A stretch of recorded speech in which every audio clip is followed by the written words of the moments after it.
They stared at her like she didn't belong to the same world. Boots slowing, drinks forgotten, chairs creaking as every man in that dusty Texas town turned to watch her walk past, her dark hair catching the late sun, her turquoise necklace glinting like something sacred.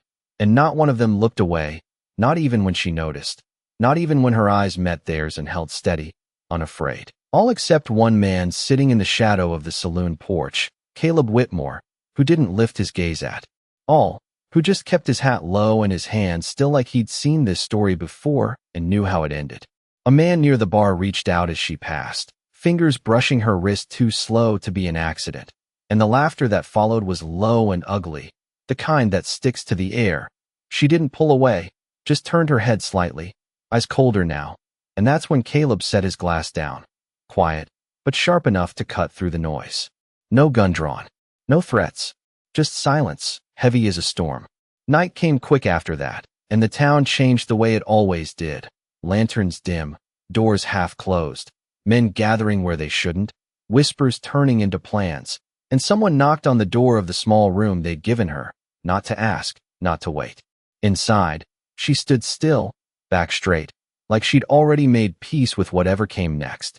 Then the door opened again, but not by them. Caleb stepped in first, slow, calm, carrying nothing but a worn cloth in his hand, and without a word, he draped it gently over her shoulders, covering the way they'd been looking at her all day, not her skin, but her dignity. The men behind him hesitated, just for a second. Then came the sound, distant at first, then growing, hoofbeats, dozens of them, rolling across the dry earth like thunder. Every head turned. Outside the town, riders appeared in the dark, silent and still, Apache warriors lining the ridge, watching. No one laughed now. No one moved. And when she stepped forward, the cloth still around her shoulders, and spoke just one quiet sentence in her language, the men who had followed her all day stepped back. Caleb didn't ask who she was. He didn't need to. But as the riders began to descend toward the town, slow and deliberate, one thing became clear. This wasn't the end of the story. It was the moment everything was about to be revealed.